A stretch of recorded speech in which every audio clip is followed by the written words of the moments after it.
wonderful book if you haven't ever looked at it. It's called The Four Spiritualities. It's by a minister and psychotherapist named Richardson. And he uses Myers-Briggs type inventory, and some of you may also in your organization have done, Kiersey-Bates temperament sorter.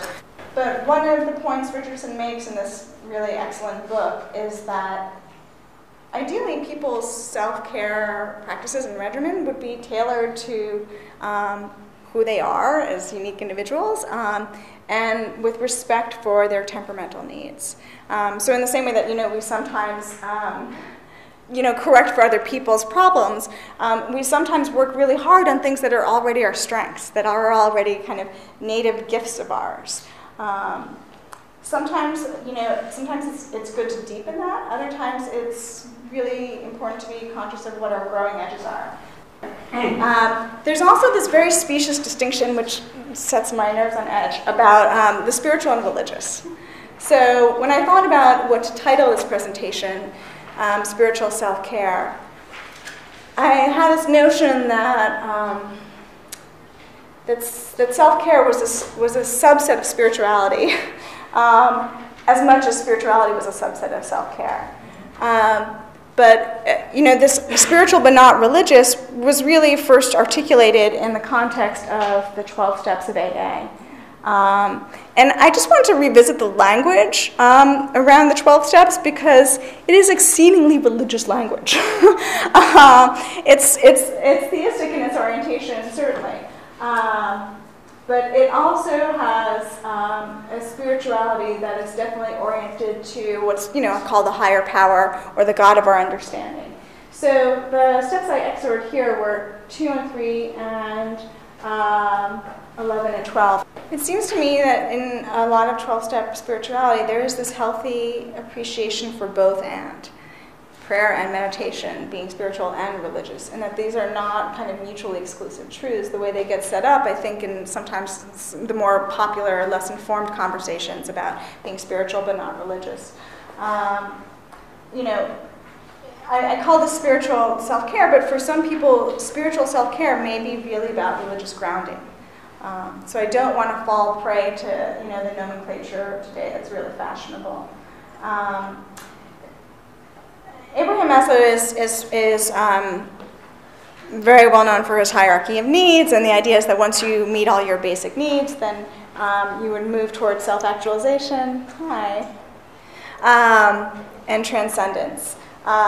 Later on in his career, Maslow became increasingly convinced that these things were not, a pyramid scheme, but that they were simultaneously going on, and that even when people were not able to meet their basic needs, they had pronounced needs for self-transcendence, spirituality.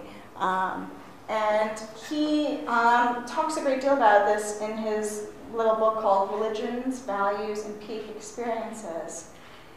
And peak experiences is, it's a psychological term for what might otherwise be called mystical experiences, and what in 12-step language is called spiritual awakening.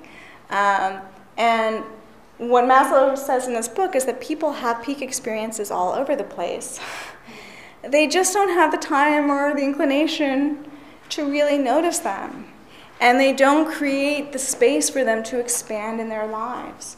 And that people who actually do create the space for them to expand in their lives invite more peak experiences.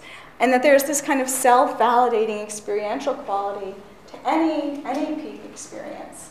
He talks about these things as being values, that people who have metabolized or integrated their peak experiences tend to both perceive and to practice the being values. Being versus doing, right? That kind of distinction we talked about from the very beginning. And that among them are kind of dichotomy, transcendence, spiritual but not religious, prayer but not meditation, being not doing. And that when people have that sort of experiential validity and they have that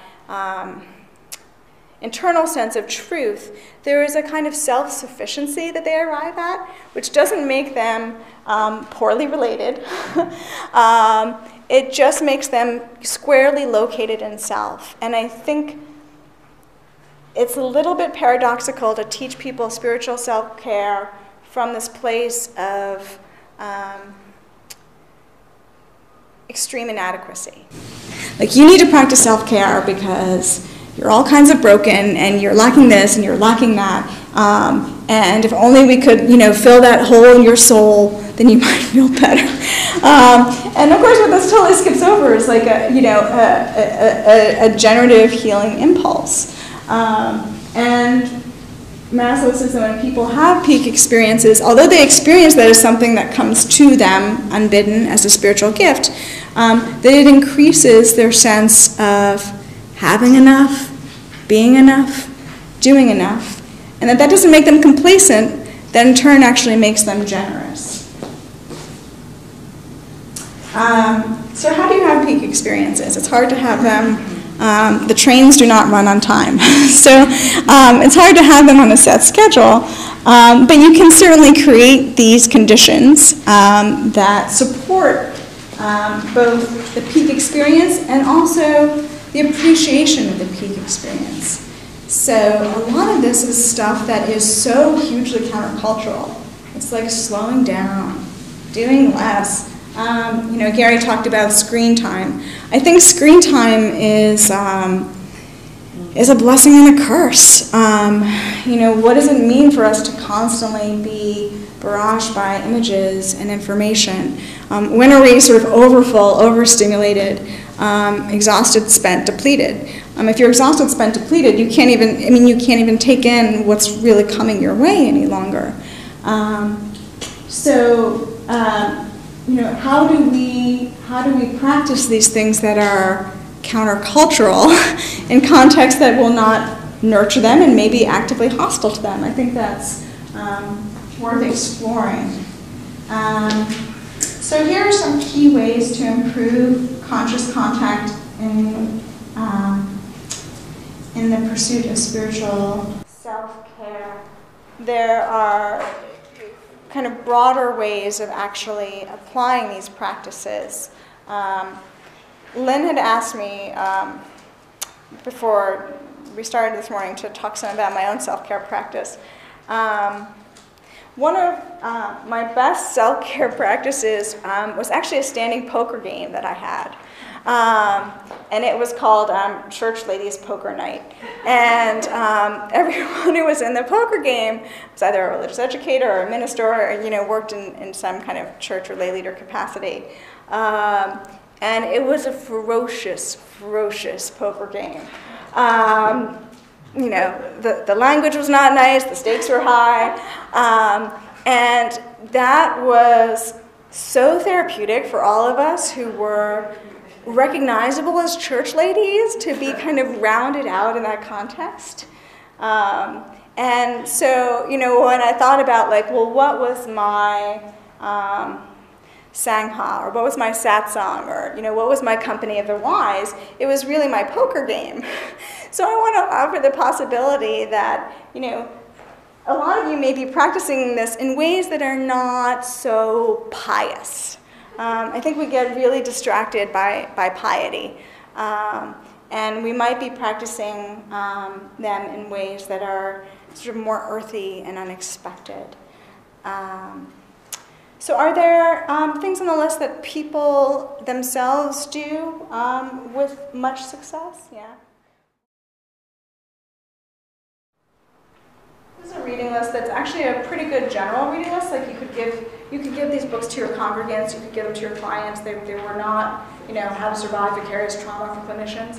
Although those are useful books to read too. But I'm saying that sometimes it's really important for us to be the patient or to be the client and to not always be the helping professional, because that is not what being human means. Okay?